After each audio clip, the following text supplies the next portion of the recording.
伊朗不是打臉川普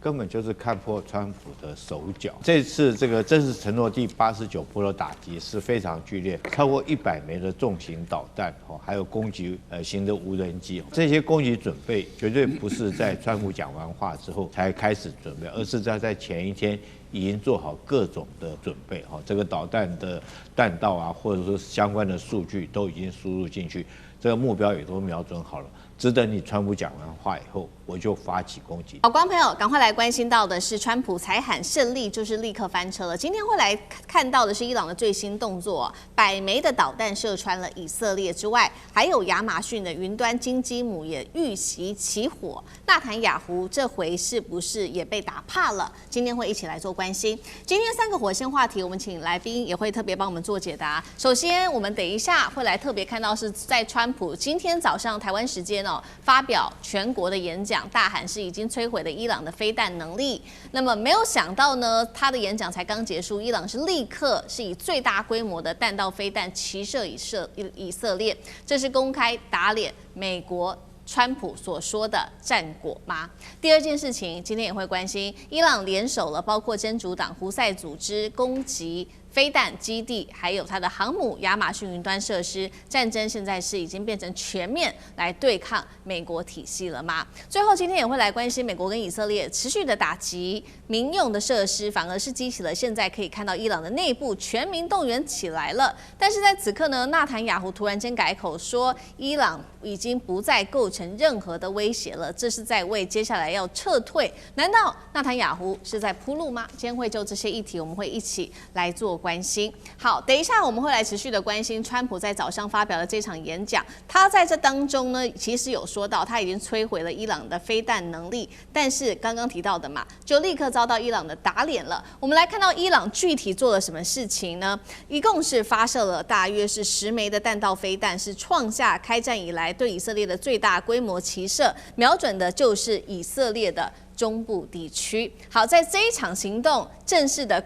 已經攻擊之前，我們可以看到，其實呢，伊朗還祭出了真實承諾4的第89波行動。這一次的行動不是單獨的，它還聯手了包括了黎巴嫩真主黨、也門胡塞武裝組織，創下開戰以來最密集，同時也是最大規模的一次報復性的打擊。我們要趕快來看到哪一些地方受到了嚴重的衝擊。好，首先看到的是火力的規模創下史上最大的飽和攻擊，超過了100枚的重型導彈，還有無人機編隊一起，再加上200枚的火箭彈同步齊射，範圍主要涵蓋的就是從以色列的北部到南部的全境地區。打擊的目標現在看起來也是非常的多，有軍事目標，有經濟上的一個很重要的據點，包括了以色列的主要城市特拉維夫在內，美軍基地裡面還包含了巴林，還裡面有80名的美軍的地點也遭到了精準的打擊。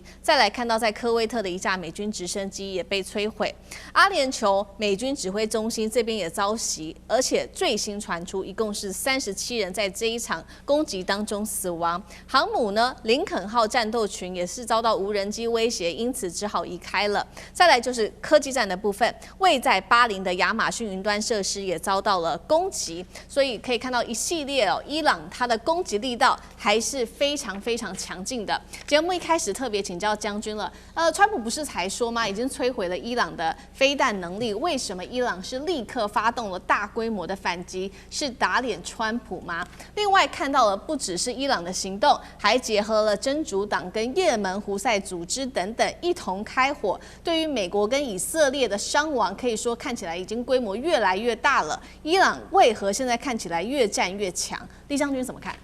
其實伊朗不是打臉川普，根本就是看破川普的手腳。我們看到這次這個正式承諾第89波的打擊是非常劇烈，超過100枚的重型導彈，還有攻擊型的無人機發動攻擊。那這些攻擊準備絕對不是在川普講完話之後才開始做攻擊準備，而是在前一天已經做好各種的攻擊準備。這個導彈的彈道啊，或者說相關的數據都已經輸入進去，這個目標也都瞄準好了。只等你川普講完話以後，我就發起攻擊。那我覺得這代表什麼？第一個，這個伊朗早就看破這個川普的手腳，甚至於他都知道你川普要講什麼話。如果說伊朗對川普今天早上的演講會有所期待的話，他不會在昨天甚至之前就已經準備好這麼龐大的攻擊，這麼大量的攻擊，事實上你要事前這個攻擊準備的時間要這個一定要很長的時間。那我們看一下川普今天講話到底什麼內容會讓伊朗就看破手腳？我想說不只是這個伊朗看破手腳，連我們都覺得對他這場演講這個沒有任何了無新意，沒有任何期待。他不外就是講這些話，第一句他就是他打了勝仗了嘛，他的川普贏學，他打了勝仗，摧毀了伊朗所有的這種，包括到軍事設施，包括他的導彈，摧毀他，讓他永遠沒有辦法發展核武另外來講，他還講說是這個也讓伊朗來講新的政權可以更替。那第二個，他就是威脅其他的國家，威脅第一個國家叫做北約他的盟國，你們這個如果說不幫我們沒關係，以後來講我就要退出北約。那如果說你們需要用這個油的話，你們自己去荷姆茲海峽去搶去奪。那如果你們不敢去的話，就來跟我美國買。那第二個，他威脅的就是伊朗嘛，他揚言要如果你伊朗这个不接受他的这種和平協議的條件的話，他要在2到3週之後將伊朗打成一個石器時代。但是我們看到，所以伊朗就依據這些話，他就立刻發起所謂的攻擊。那我認為這個川普會講這些話，可能早在伊朗的研判之中。所以我說，這個伊朗早就看穿川普會發言的內容，早就做好這個這次攻擊的準備。是。那我稱之為這次攻擊，在我們軍事上這叫什麼？你知道嗎？這叫擴張戰果是一場擴張戰果的攻擊行動。之前他已經將美國打得差不多，而川普講這些話很明顯的，他就是準備要脫身了，從這個伊朗戰爭裡面脫身。但是這個伊朗這時候你脫身，就代表說你美國這場仗如果繼續要打，你可能美國已經打不下去。但是伊朗利用你打不下去，你有這個不能說是敗戰嘛，最起碼你後繼無力的狀況之下，我擴張戰果。這時候很明顯，我們看到伊朗這時候會發動這麼大一次打擊，很明顯的就是擴張戰果。那川普後續來講，我認為這是很明顯，川普就很難從這個戰爭的這個泥淖裡面能夠脫身。會拖住他不讓他脫身的，我覺得最起碼有3個地區或國家會不讓他脫身。第一個就是伊朗，他就繼續打你包括打擊你中東地區美軍的基地，打擊你以色列，讓你美國沒辦法脫身。第二個來講，我覺得會讓川普沒辦法脫身的國家就是以色列。如果說你美國走的話，這納坦雅胡他自己獨自要面對伊朗的導彈，還要面對北邊黎巴嫩真主黨，還有南邊胡塞組織的攻擊。就以色列這個國家來講的話，我覺得它的這種國土縱深有限它很多戰爭資源已經投入這場戰鬥裡面，它的攔截導彈數量也快要庫存見底。那如果說是美國脫身納坦尼亞胡真的會哭暈在廁所裡面，他會不曉得怎麼辦。那第3個我覺得會不讓美國脫身的國家就是波灣這些國家這些國家我們看到昨天等一下我們也會討論到，包括阿聯酋，包括這些國家，他們都說要參戰。其實很明顯，因為我將我國家安全托付在你美國，那你美國這個惹起這場戰爭之後，你不能拍拍屁股搞一個跟爛尾樓一樣的戰爭，你拍拍屁股又走，那以後你叫我們自己獨自怎麼去面對伊朗？我們本來跟伊朗還可以大家和平相處，大家共用波斯灣，大家共同可以通行荷姆茲海峽。那你美國惹了這場禍之後，那以後我們波灣這些油，我們怎麼樣通過荷姆茲海峽？所以波灣這些國家也不會讓美國脫身。所以川普現在陷於這個進退失據、騎虎難下一個局面。好，這個美國現在看起來在這場戰爭裡面是脫不了身了。那川普只好趕快的自己個人就宣布了勝利。那一方面呢，我們看到伊朗持續的擴大它的戰果。剛剛講了嘛，除了持續的轟炸美國相關的軍事的設施、它的基地之外，還有很重要的就是經濟的重要命脈。剛剛特別提到的，包括了亞馬遜雲端設施，它都敢碰哦。這當中也有非常多的人在當中。還有這一場攻擊，剛剛提到的，一共是傳出阿聯酋美軍基地37人死亡。現在看起來這場戰爭美國難以控制了嗎？寬哥怎麼看？來跟各位談哦。過去在老軍武時代的時候，走的是飛機，走的是大炮，走的是坦克。所以過去的話，包括洛克希德馬丁啊、雷神啊、波音啊、萊茵金屬等等的，這個叫做老的軍工股。但沒有想到現在的軍工股呢，成為了 AI 了。發生什麼事呢？我們來看這次的一個戰爭哦。這次的一個戰爭，如果我們去把美國目前所用的一個戰術點線面全部都打開的話，空中的部分的話，它是在用低軌衛星，用的是星鏈的特殊的軍規的光波傳輸系統。然後往下走的話，就有預警機，然後一層一層的往下走。那這是在推演的過程當中呢，想不到。過去在做軍事的一個推演的話，是幾千名的軍事顧問，他們就逐步的沙盤推演，用了幾個月的一個時間，然後去把軍事計劃擬定出來。但這次呢就很剛好，可我們發現為什麼時間點是在2月27號當天呢？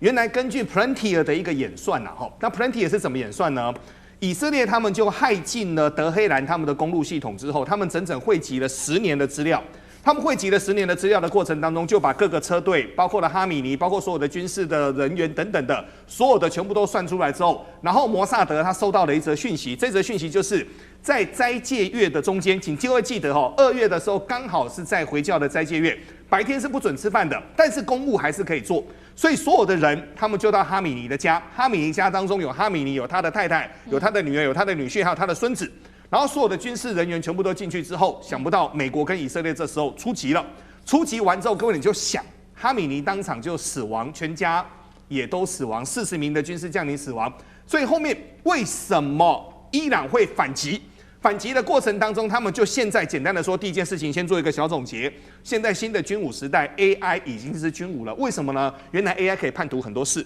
但中東這件事情來到這地方特別的麻煩。為什麼特別麻煩呢？我們台灣在 AI 當中是台灣 AI 冠天下，可是我們的冠天下是硬體冠天下。AI 它的應用當中，就是用這些硬體去衍生出很多的一個軟體，做出所謂的 AI token 之後，它會有很多的應用。那這次應用當中呢，剛好在阿布達比，它有3座Amazon的資料運算中心。目前在以色列輝達有一組研發中心 ，Intel 它還有2座晶圓廠。所以呢，我們就可以發現為什麼後來杜拜跟阿布達比被攻擊完之後，哇，這個出現的問題非常嚴重了。為什麼出現問題非常嚴重呢？現在有幾個問題，我先談2個。第一個，未來的資料中心旁邊要不要放愛國者飛彈？這是第一件事情。第二個，這是因為現場被攻擊完之後，台灣的工程師已經回來了，所以大家有在網絡上聊的過程當中，因為台灣去修復的工程師他有說他们就說這個以色列的無人機還真的挺厲害的。為什麼呢？一般的資料中心它是非常堅固的，為什麼很堅固呢？裡面的機台動輒一台是400萬美金，一次的一個陣列各位是幾百台，所以裡面很珍貴。可是很珍貴，因為裡面有很大的電、很大的熱，所以它必須有一部分的管子要延伸出來，幹嘛呢？散熱。所以這些散熱系統呢，他們無人機就是飛過來。各位，他們當場看到用很慢的速度，然後下來，砰的一下就把這些所謂的散熱系統全部打壞了。然後全部打壞了之後呢，第一件事情跟台灣求救，所以我們台灣有4間大廠，瞬間派出了幾十名的工程師就出去了。所以這件事情各位是真是假呢？目前來看是真的。所以就現在來看的話呢，台灣包括了電源的，我們不指名公司散熱的公司趕快去救。那救了之後，他們目前說趕快叫料等等的，大概修復的時間需要到1個月到3個月的時間。可是我們可以確定一件事情是標準型的打蛇打7寸。那為什麼呢？無人機如果去攻擊它那個水泥系統的話，打不破。它是穿不破的所以就現在來看的話呢，我們做這一段的小總結什麼叫做這一段的小總結呢？本來美國跟以色列他們在軍事的實力，在科技的一個實力，我們說真的是遠遠超過於伊朗。可是伊朗各位難啃啊，為什麼難啃呢？伊朗的一個國家非常非常大，伊朗的人口9300萬，伊朗它到底有多少的軍武，我們不知道，很多事情是藏在地道當中。但就現在來說的話，決定權控在停戰的決定權控在伊朗的一個手上。就最簡單的，現在美國說陸軍要進去，各位，單水面上那3000多顆的水雷，誰來處理？所以一時半刻，很多人都想說戰爭要結束，戰爭要結束。沒有想到星期4的一個早上，川普的一個演講，真的是給全世界狠狠的又扇了一巴掌所以全世界的金融市場還是亂。所以再跟各位談目前可能停戰的決定在伊朗的手中。好，停戰的決定在伊朗的手中，但是目前最不想停戰的國家是誰？是以色列。所以呢，我們現在來持續看到，那美國跟以色列又持續的在發動攻擊。剛剛講的都是前面伊朗不斷的發動攻擊，但是美國跟以色列最新攻擊的目標已經打到了伊朗它的民用設施裡面去了。當然了。引爆的就是伊朗現在內部全民動員，包括了這個總統，我們看到畫面了，總統跟他的外長現在是也不擔心被攻擊嘛，他們就直接走到人群裡面去強化這種全民抗戰的氛圍，在伊朗已經全部掀起來了。那以色列的總理納坦雅胡他也最新發表言論，他說呢，在對這場伊朗的軍事行動中取得了重大勝利，但是他也坦言，確實啦，以色列也造成了不小的代價，但是他認為說，伊朗已經不再構成生命威脅了。這個是在為自己找退路嗎？為什麼這麼講？那賴老師又怎麼看？我們先看一下這個伊朗的政權的一個結構，跟美國以色列這一次的攻擊有沒有產生這個正負的一個效果？原本美國跟很多國家、很多的所謂的專家都誤判，認為說這一次以色列跟美國的攻擊可能會讓他的反對派起來，就把這個政權推翻了。當時川普也是這麼說嘛，川普也特別說：“哎呀，你們這個要走上街頭，接管你們的權力取代你們的政府組織，就等於是推翻嘛。那我們美國的軍隊馬上就來了所以你們準備迎接王室的到來。”這個當時美國的川普也是這樣做判斷，但是《紐約時報》講了一個很實在的話，說反對伊朗政權、想把伊朗政權推翻的大概就幾百萬人，可是伊朗有9300萬人那你就幾百萬人，等於是8000多萬人，他並沒有要把伊朗的政權推翻，這是第一個。第二個，伊朗的民眾裡面有沒有很多對政府不滿的？很多不然的話不會一口氣就這麼多人走上街頭示威抗議，只因為手機變貴了物價變高漲了，然後就有很多人走上街頭，對政府不滿，對國家不滿，但是不到要推翻的地步，這個至少有幾千萬人跑不掉。可是問題就在於，當這次美國跟以色列把小孩子殺了，炸了這麼多的民用的設施，炸了這些發電站，炸了這些連續1個多月來的國際上的不正義之戰，也就是沒有經過聯合國同意，沒有經過國際社會違反一個國際法，去侵犯一個國家主權，然後去殺害孩子、殺害人民的這樣的一種行為，這個伊朗人民已經到忍無可忍的地步。換言之，也就是說，只要誰站在美國這邊，誰就是叛國賊。那包括在海外的伊朗人，他們的聲音也沒有了，因為他們如果在支持美國政府去殺自己的人民的話，他們就是背叛伊朗人的叛徒。在國內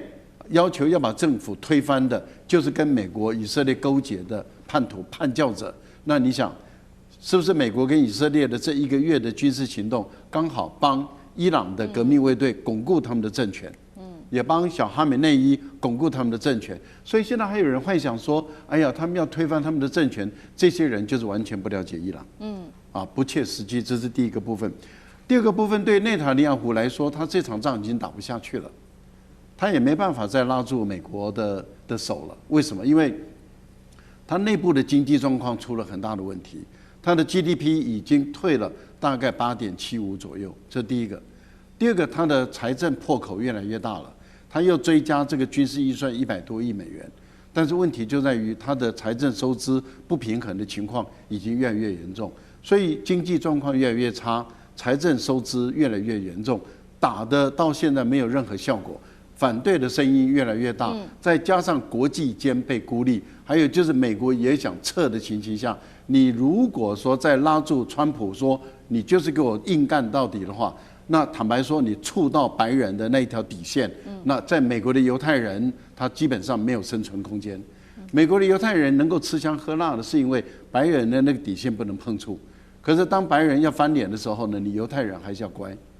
你的底線就在那裡，你可以吃香喝辣，但我要翻臉的時候，你如果再碰我的底線，那就翻臉了。翻臉在美國的猶太人會很慘，所以美國的猶太人自己也清楚知道，他是只有 money， 只有權，只有錢。可是，一旦他沒有軍隊，他沒有武力，一旦白人翻臉的時候，那就是把你抓起來了。那法律可以制定，可以把你抓。所以我個人是認為，以目前來看，內塔尼亞胡也知道他拉不住，也不該拉，也不應該拉，所以他現在要配合川普，就是說您決定，您是老大，您說了算。所以您會發現，他那個內塔尼亞胡現在的講話越來越軟調，越來越改掉，而且他也知道他在国際間孤立，所以他就說：美國你老大，你川普你決定，你不打了我就不打，你要打我就继續打，反正您說了算。所以您会发现內塔尼亞胡在為他自己準備一個下台階。不要忘了，他把他的太太小孩都送到美國去，他也在準備自己以後要跑路吧。好，第二環節節目呢，我們要持續討論中東戰爭的一些軍武話題哦。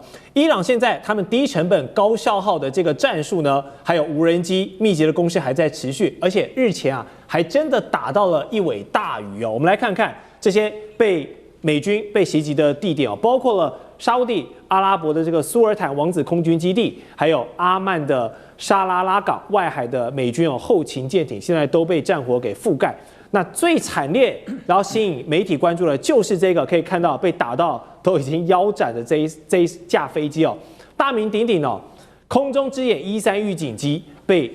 炸到腰斬，而且它的受損嚴重，有超過10名的美軍因此受傷。那除此這個表格之外，其實還有很多的美軍單位也都或多或少受到影響。好，這個E3預警機是一個什麼樣的存在呢？我們來看，有一位前 F-16的軍官呢，他就比喻過這台飛機，說在戰爭的時候呢，E3預警機就像是棋手，而他們這些戰鬥機的操作人員跟負責打擊的這些戰鬥機群呢，就是棋子。可見E3呢在空中戰力哦，這個維持整個調兵啊、潛降啊，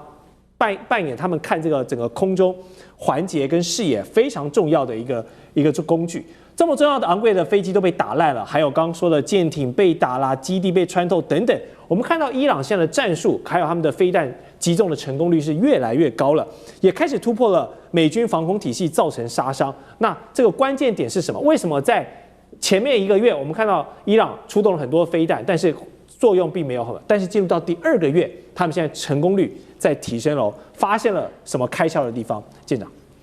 我們如果說看到現在這個美軍或者是以色列攻擊伊朗的狀況約略是如此，也就是我們看到這在伊朗上面的一點一點呢，也就是美軍跟以色列的攻擊。那但是呢，我們看到其他的紅點的部分呢，也就是伊朗對於這些波斯灣周邊的國家，以及對於以色列的攻擊。那我們在這裡面呢，其實可以看一個重點啊，也就是為什麼我們在第一時間看到的都是預警機以及薩德之眼被攻擊？因為其實這個美軍當初的設計啊，也就是在這個波斯灣的國家以及前往這個以色列飛行的路上面有非常多的雷達，每一個藍色的圈圈都是一種雷達，但是這些雷達慢慢的都已經被破壞了。那當被破壞了之後，也就是它沒有預警的來源，那也就只能靠預警機了。那靠預警機呢，其實預警機它有非常多的功能啊，但是我們這次看到的，也就是在之前它停在這個位置，但是我們如果看它這一個殘骸的話，我們就會看到，其實它應該是從它的右側直接有一架無人機這樣子破壞的，所以把它整個幾乎都打斷了。這個是什麼原因？也就是美國的順風球打多了，然後他認為呢，伊朗不是個對手，他停在這一個沙烏地阿拉伯的這個蘇丹王子基地應該是安全的，但是事實不是如此啊。我們來看，對於美軍來講，美軍的教範寫得非常清楚啊，他的敏捷作戰部署裡面講到說，其實他的機動就是必須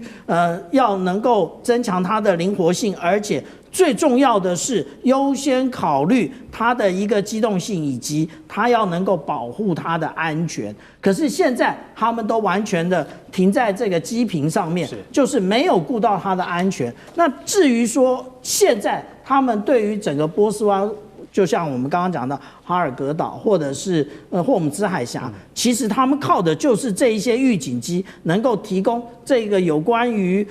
他們要攻擊的，無論是哈爾克島或者是這一個霍姆茲海峽，就是這一些作為一種預警之用。但是其實我們坦白的講，這些預警機呢，它對於這一個我們講到無人機比較能夠有效徵收，而且預警機其實在現代戰爭中真正重要的是什麼？其實它是一個非常重要的節點。我們一直講 data link， 或者是講說 A 射 B 導， A 射 B 島或 Data Link 的重要的節點，也就是預警機啊。那預警機提供的，也就是對於目標的位置，然後才能夠指揮這些載空機去打。那但是如果說它沒有辦法有效的進行預警，那就像現在有人說沒關係嘛，只被打了一架E3嘛，可以到那個沙漠墳場裡面。因為美國其實它有封存非常多架，你可以繼續撿回來。這真是大錯特錯。為什麼？因為拖回來之後，他們最起碼要進行半年到8個月以上的時間進行解封，然後重新的檢查各種線路，然後配裝新的發動機這一些。那問題是我們現在看到的伊拉克，那這個戰場等得了半年到8個月嗎？如果打了半年到8個月，那美國慘了，那就證明他一腳踩到泥淖裡面去。所以這件事情是一個起點，但是呢，他告訴了大家一件事情。那我们来看 Foreign Affairs， 他早就提出一件事情，就是美国沒有為未來的戰爭做好準備。這個戰爭呢，其實他講到的，也就是有關於無人機的部分。那他現在沒有辦法做有效的預警。其實無人機最重要的並不是攻擊，因為攻擊無人機是一件相對比較簡單的事情。無人機最困難的就是預警，你要知道它的存在。那通常我們看來看去，大家都不知道無人機來了，然後就被無人機打中了。所以其實如何有效的掃描整個頻譜，那得知無人機即將到達，然後動員所有的火炮或者是短程飛彈，這個才是最重要的。可是美國還沒想通這一點。是。好，這一次伊朗的攻擊呢，成功打掉了一台E3空中之眼，但更可怕的可能還在後面，因為美軍他們原本是信誓旦旦啊，包含剛開戰的第1周、第2周，他們宣稱啊，透過了衛星圖資加上遠程導彈的精準打擊呢，是摧毀了伊朗的導彈能力。但實際上，隨着戰爭的推進，我們看到伊朗的遠程威脅呢，根本就還沒有被打趴，包含它遠到這個特拉維夫。以色列的土地，它也都可以持續有效打擊。那路透社更揭露，美軍的情報人士就透露呢，只能確定現在美軍可能摧毀伊朗的這個武器庫，應該說這個導彈庫大概只有1/3的量，代表他們還有2/3可以用。而且伊朗的地下飛彈隧道程式還是大致完好的。這個隧道飛彈是地下程式是什麼東西？我們帶大家來認識一下。所謂的地下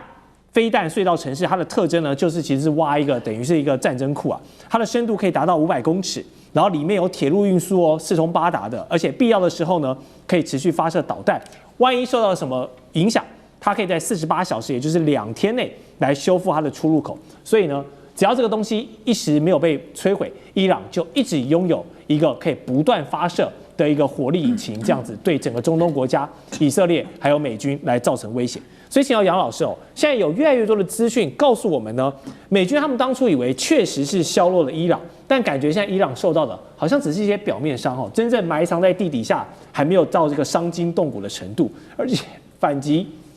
我們看到現在是越打越準了。所以你覺得戰爭進入到第2個月來說，這個風向有沒有開始有點轉變？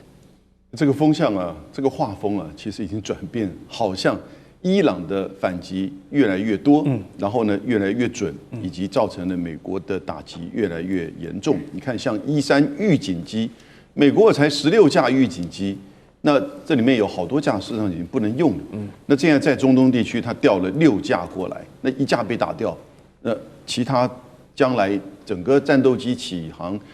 進行加油好了。因為它中間一定要加油，對，哦，那中間這些加油機以及戰鬥機的這個安全，在過程當中都要靠預警機，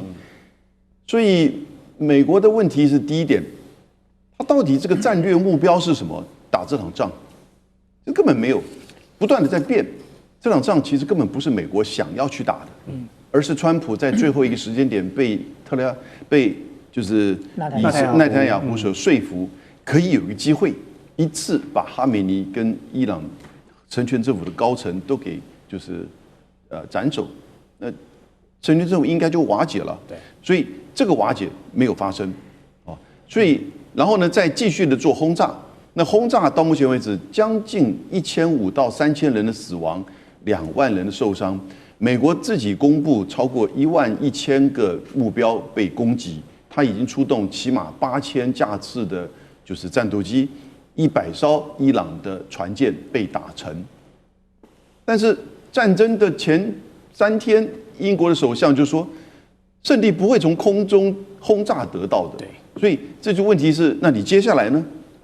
那所以伊朗其實他大概撐過了這一段，伊朗也停電，經濟也受影響，網絡也整個停了，到現在為止將近30天。所以他的受到的這個打擊當然很大，可是國家的存亡還是能夠延續下去。那因此，美國接下來他是不是只有地面戰爭才能夠去達成，比如說政權移轉的這個目標？那我們現在看到整個方向軍事的準備上似乎越來越如此。那甚至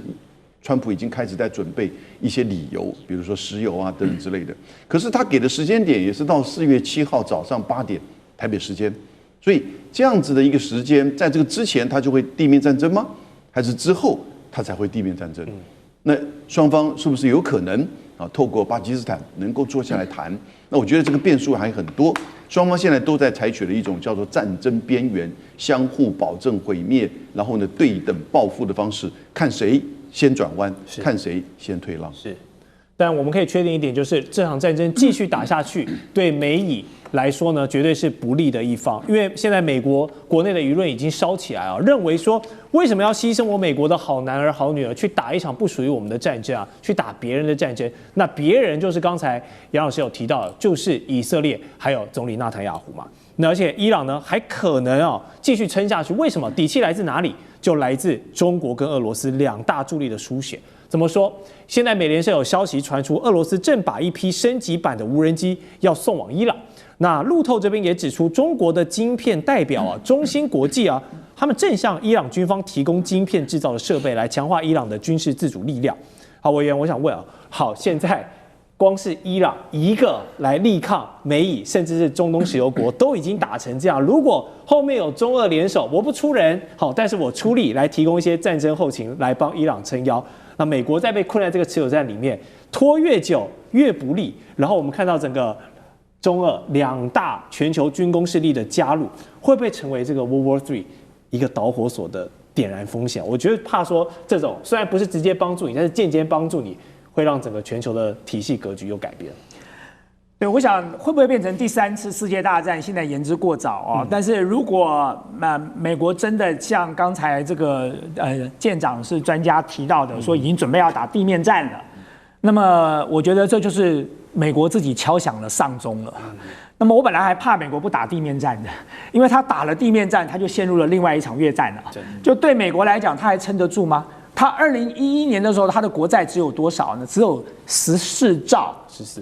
經過15年，到2026年，他的國債已經到39兆了。接下來他再打一場像越戰這樣的一個無窮無盡的戰爭，美國就一定被拖垮。就是美國的國力，當時越戰是一個關鍵嘛，就一場越戰就把美國當時從全球獨強的這個貨幣金融體系開始不斷的往下拉了。他如果接着再打地面戰爭，那就是絞肉機啊。那麼美國在這個戰場上不曉得要再投入多少的兵力啊、財力、這個軍力在這裡了。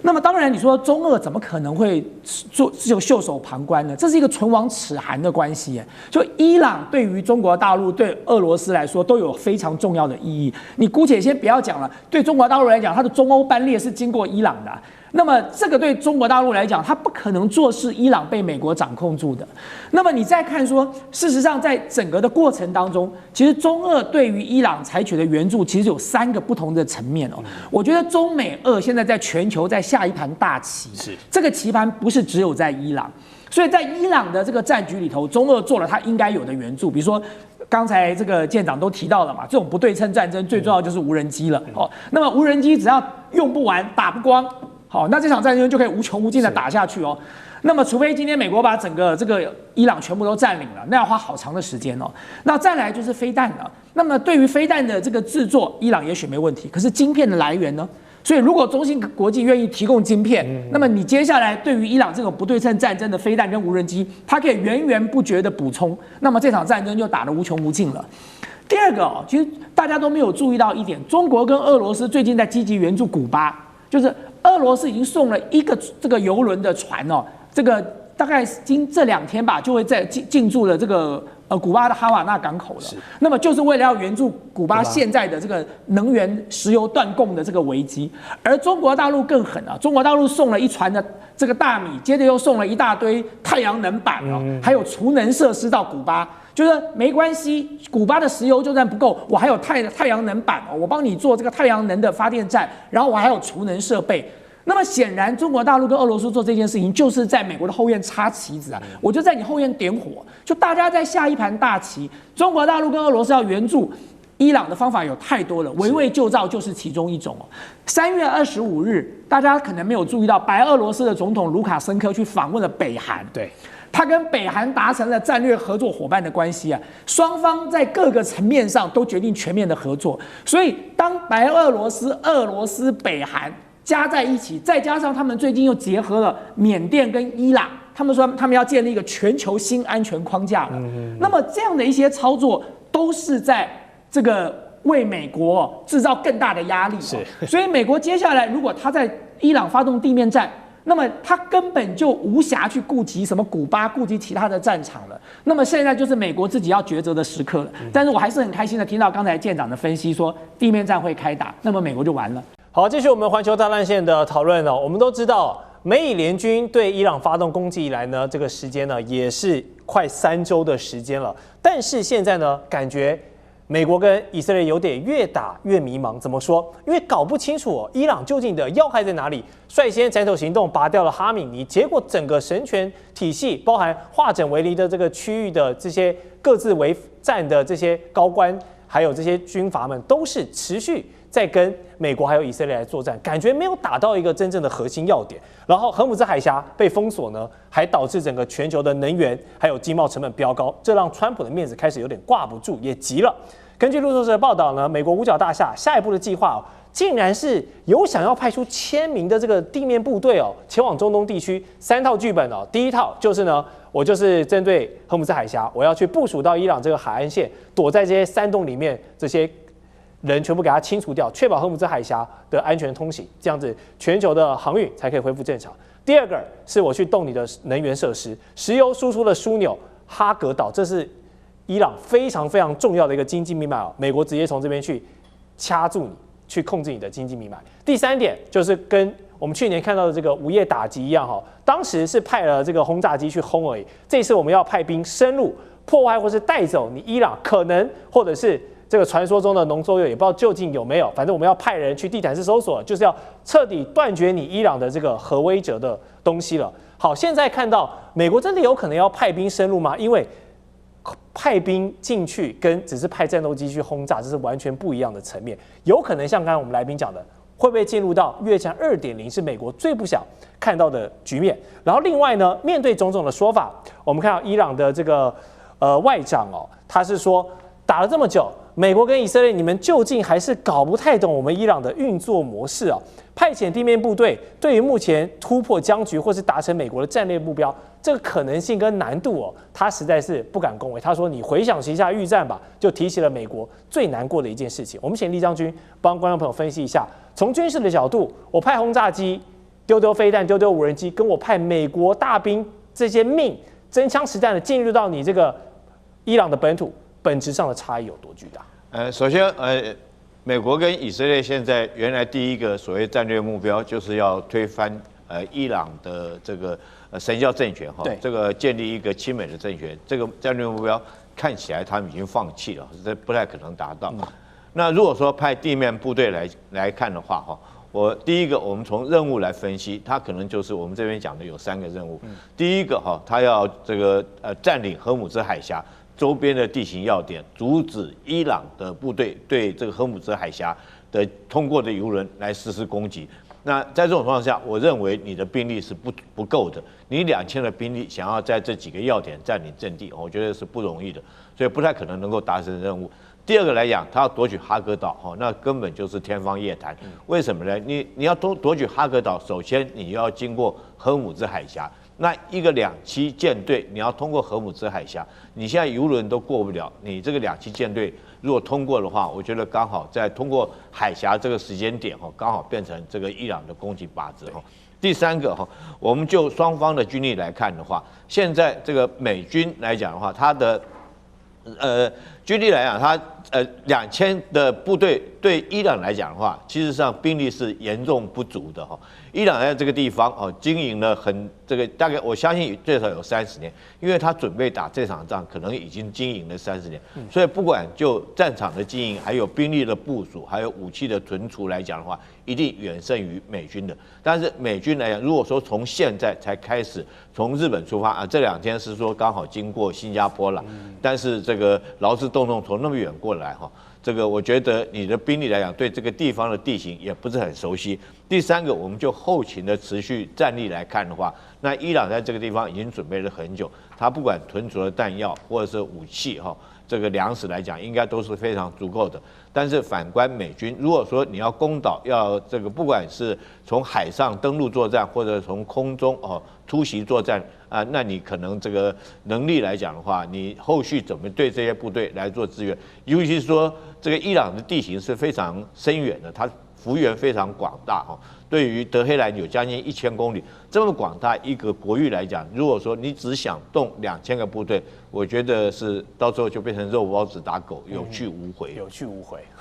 好，也传出五角大厦呢，打算为了这个之後的勞師動眾，要跟國會提出超過2000億美元的預算，要繼續死磕這一場戰爭。但是美國人民的納稅錢都被你拿去打造武器啦、打伊朗啦、保衛盟友啦，那美國國內的這些社會福利呢怎麼辦？馬上就要期中選舉了，要繼續這樣死磕嗎？這個萬一真的被拖延到約戰2.0，楊老師，你覺得川普還能選嗎？他現在最佳解方是怎麼辦？川普受限於他自己的有限理性，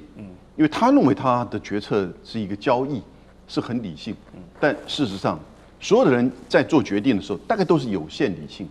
可是呢，他自己把他自己給捆綁在跟以色列之間太過於密切的這種利益的連結，所以才會被以色列被內塔尼亞胡牽着鼻子走。現在他要提出更多的錢，要可能增加庫存，要可能準備要打贏這場仗。那剛才厲將軍講，這個地面部隊2200名海軍陸戰隊怎麼去打這場仗？你就算要去占哈爾克島，你就算可能要去佔領部分荷爾木茲海峽的島嶼或港口，或者是《紐約時報》昨天講，可能要派去針對伊朗的核設施的濃縮鈾做這個就是奪取，然後呢，川普才能夠宣布他的勝利。可是任何一個這個動作都非常危險，而且基本上其實這2200名海軍艦隊大概都不可能真的達成任務，而且會造成伊朗更嚴厲的反彈，使得整個海灣地區或整個這個戰爭呢會更加的擴大。你看到昨天當以色列跟美國去打伊朗的南帕爾斯島、南帕爾斯附近的油氣田設施的時候呢，伊朗馬上就回擊卡達的同樣的這個油氣田設施，這種以牙還牙，或者是這種相互報復，它就讓你維持一個叫做相互保證毀滅。這不是冷戰時期的美蘇的核武相互保證毀滅，而是用海灣地區的油跟氣來去跟你做相互保證毀滅。到那個程度的時候，荷爾木茲海峽已經不重要，因為根本油都出不去了。所以因此在這樣的程度下，美國真的要派地面部隊呢？我覺得不會啦。我們現在其實國際上大概論知道了，川普一定有一天他會宣布勝利。他可能說，我毀滅掉核設施，我整個毀滅掉伊朗海軍，以及我斷了伊朗跟所有區域這些支持伊朗的民兵組織的這個資金鏈。是只要他做到這3個，大概他可以宣布，或者只要其中一個，他就宣布他大概會取得勝利。我們現在大概預期他可能會這麼做，可是呢，另外不擔心的是，以色列可能會繼續拖他下水，所以現在還是取決於川普個人的有限理性。是，好，川普總統現在尋求一個下台的機會，但是以色列這一個盟友有想要把這個老大哥給放走嗎？還是要繼續把2人的命運捆綁在一起？我就是要跟伊朗死磕到底哦。我們看到以色列持續在發動這個斬首行動哦，之前除掉最高領袖哈米尼還不夠，陸續呢又擊斃了伊朗的國安首長這個拉里賈尼，還有情報部長卡蒂博等人。但你想想就連被當成神一樣供奉的最高領袖哈米尼都被清除之後，你都不能完全打趴伊朗的全體意志了。你再殺掉這些軍方的高層也好，這些情資的人員也好，有多大的幫助呢？我們感覺現在擒賊先擒王的這種做法对於伊朗現在化整為零、各自為戰的這個戰略策略已經沒什麼作用了。所以原本以為哈米尼一死，然後呢，美以可以扶植一個親美的新政權，好，我們中東打了一個漂亮仗結束，但現在沒有，高层越殺越多，效果卻一直在遞減。我想問一下這個賴教授，為什麼殺了這麼多人，神權政府感覺沒有什麼動搖？有幾個因素啊，我們看到了以色列的斬首行動，這個行動本身是成功的，但是它產生的政治效果是有限的啊。他當然他的目的是希望能夠震懾對方啊，讓以色列的伊朗的領導階層沒有人敢接啊，都害怕了，最後這個意志屈服了啊。另外一個部分就提供給他的民眾來去推翻他們的政權，他原本的設定的目標是這樣。可是問題就在於說，《紐約時報》的評估，他認為想推翻政權的伊朗人就有幾百萬人，可是伊朗有9200多萬人了。幾百萬人想推翻這個政權，那就是少數，而且是絕對的少數。換言之，也就是說，多數的伊朗人不喜歡他們的政府，但是還沒有到要把他們推翻的地步。就好像多數的美國人不喜歡他們的現在特朗普的政府，對，可是還沒有到要把它推翻的這個強度嘛。那也就是說，這個是一個同等，你就可以理解了。就是說，我不喜歡伊朗政府，但是我們也要把它推翻。同樣的，我不喜歡川普政府，可我沒有要把它推翻，而不喜歡的是高達60%以上哦，支持川普的現在只剩下2-3成哦。那你想想看，在伊朗裡面的話，人數更少了。好，所以沒有到這麼大的一個強度的情形下，以色列所設想的已經建構不起來了。這是第一個部分。第二部分就是伊朗只要他的這個統治力用低強度就能夠完全掌控了。所謂的低強度，就是說你高強度的軍隊掌握在這個中央手中嘛，然後再來有革命衛隊作為他的鐵衛軍，所以17萬左右的革命衛隊，60萬左右的正規軍，它就形成了它的一股強大的軍事打擊能力。再加上這個治安部隊，就是警察部隊，然後還有地方的警察跟宗教人士，它所形成的這種低強度的這種統治力，只要維持低強度，它就能夠控制這個社會。當然就達不成這個以色列所想要的目的。以色列到現在還看不清楚，是內塔尼亞胡他自己知道，他是為了保自己，而不是真的他可以達到他的政治目的。是。好，現在以色列持續在斬首行動的動作上持續的在做，但我們剛剛3位來賓都陸續分享，效果已經在遞減，已經在有限了。美國難道不知道嗎？川普難道不知道嗎？為什麼他能夠容許現在納塔亞胡持續在中東感覺換成他在主導的部分？委員你怎麼看？不完全是以色列納塔亞胡在主導了，因為兩個人沆瀣一氣，狼狽為奸，你很難說誰是誰了。因為他們兩個剛開始的見獵欣喜，對，他說伊朗大規模抗議。然後這個哈米尼殺了1萬或者3萬人啊，這個殘暴政權，我同意這是殘暴政權，但是殘暴政權不表示有人就有能力出來推翻他。然後他可能找了國防軍幾個軍頭，就說我們如果把革命衛隊頭哈米尼幹掉的話，你們可以來接管政府。就弄完了以後，國防軍退縮了，不敢接管政府。如果國防軍接管政府，今天的川普一定是世界明星，哇，這拽得不得了。可是伊朗國防軍不敢接管政府的時候，這個時候川普就一定會灰頭土臉了啊！那以色列現在他反正就是我已經上了梁山了，不如幹一票幹到底那種心態哦。是。那你用斬首行動能不能逼伊朗投降？不可能。為什麼不可能？你真主黨幾乎被斬光了，但是真主黨投降嗎？沒有。那你斬真主黨只是把真主黨削弱，那沒有能力反抗你，但是不表示他就徹底被打垮了。從消失了，因為你不像那個什麼，不像那個加薩走廊，你直接派軍隊挨家挨戶去弄，沒有辦法的哈。那就在伊朗來講，規模更大。那你要伊朗逼得這個國防軍不得不出來接管政權，只有一招，就是什麼？不斷的轟炸。可是你要轟炸，像利比亞轟炸272天，你美國做不到啊。就是說轟炸到了其他的軍隊出來推翻這個格達費一樣的模式，但是以這個川普現在的實力，要轟炸個300天都有困難，不要50天都有困難了哈。那這個算不算逼美國陷入中東長期戰爭啊？基本上在賭一件事情，就是伊朗的資源什麼時候用盡。所以他們講說，你來打越戰2.0，問題是越戰後面有兩個老大哥啊，一個叫中國，一個叫蘇聯，整天給錢給物資，他當然能夠打個20年嘛。你現在伊朗誰給你錢？這個擺在眼前的問題是柴油鹽米醬醋茶。我之前講過，軍隊現在缺醫藥、缺糧食，缺得很嚴重了。所以哈，而且是革命衛隊哦啊，然後再加上一個很矛盾的問題，就是說革命衛隊有最好的醫院、最好的設備，可是國防軍不能去用，中間的嫌隙都很複雜了。所以不會有長期戰爭啊，但是看誰打到精疲力盡，誰先喊停，但是只會一種非正式停火。不會有什麼投降的一個約定，都不會有。